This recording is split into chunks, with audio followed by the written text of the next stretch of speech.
আসসালামু আলাইকুম রহমতুল্লাহি ওয়া বারাকাতুহু। যারা শেরিকা ওপেন করছেন বা মুআসসাসা ওপেন করেন অর্থাৎ যারা বিজনেস করেন অবশ্যই আপনাদের দরিবা নাম্বার আছে। আর যারা দরিবা নাম্বার আছেন তারা অবশ্যই রিটার্ন ব্যাট দিতে হবে। তবে তারিখটা কবে? ধরুন আপনি দরিবা নাম্বার বাহির করছেন জানুয়ারি মাসে, ফেব্রুয়ারি মাসে, মার্চ মাসে, অর্থাৎ মাসের উপরে ভিত্তি করে 3 মাসের বিষয়টা প্রযোজ্য না। আসলে অনেকে মনে করেন যে আমি দরিবা নাম্বার বাহির করছি এখন 3 মাস পরে যে আমি রিটার্ন ব্যাট দিব, বিষয়টা এরকম না। বিষয়টা হলো একটা নির্দিষ্ট তারিখ আছে। ধরুন আপনি ফেব্রুয়ারি মাসে আপনি দরিবা নাম্বার বাহির করছেন, তাহলে আপনি অবশ্যই আপনি এপ্রিলের 30 তারিখের আগে দিতে হবে। অর্থাৎ তখন আপনার 3 মাস হয় না, মাত্র 2 মাসের মতো হয় সামথিং। তো আমি তারিখটা বলে দিচ্ছি, একটু মাথায় রাখবেন। আমরা 1, 2, 3 অর্থাৎ জানুয়ারি, ফেব্রুয়ারি, মার্চের ভিতরে এই সময়টিতে যে কোনো সময় দরিবা নাম্বার বাহির করেন না কেন, আপনি 30/4 অর্থাৎ এপ্রিলের 30 তারিখের আগে আপনি অবশ্যই রিটার্ন ব্যাট দিতে হবে, নতুবা জরিমানা চলে আসবে। এবং 4, 5, 6 মাসের যেটা দিবেন, অর্থাৎ 4, 5, 6 মাসের ব্যাটটা দিবেন হলো 7 মাসের 30 তারিখের আগে। অর্থাৎ যদি আপনি 5 মাসের সময় আপনি দরিবা নাম্বার বাহির করেন তাহলে আপনার 7 মাস 30 তারিখের আগে দিয়ে দিতে হবে।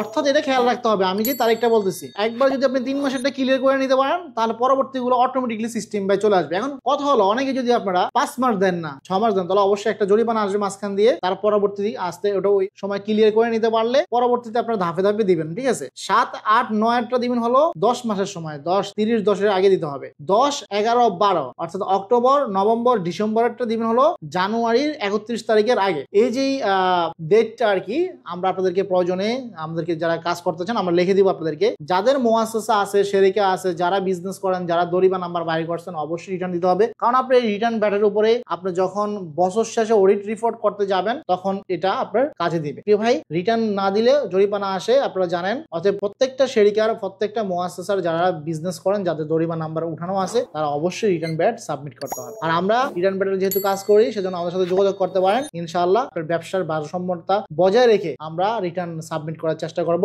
আরো বিভিন্ন বিষয়বস্তু থাকে রিটার্নের বিষয়ে, আপনারা দেখা যায় অনেকের ফতুরার সমস্যা থাকে, অনেকের দেখা যায় বেচা বিক্রি নাই, অনেকের দেখা যায় জিরো রিটার্ন জমা করতে হবে, বা অনেকের অনেক বিজনেস আছে, যাই হোক না কেন সেটা পরবর্তী কথার মাধ্যমে সমাধান আসবে। প্রিয় ভাই, যোগাযোগ করুন আমাদের নাম্বারে। আর সরাসরি যোগাযোগ করতে হলে চলে আসুন জেদ্দা বাংলাদেশ কনসুলেটের পশ্চিম পাশে মুক্তবাল জাহানে। ভালো থাকবেন, সুস্থ থাকবেন, দেখা হবে নতুন ভিডিওতে। আল্লাহ হাফেজ।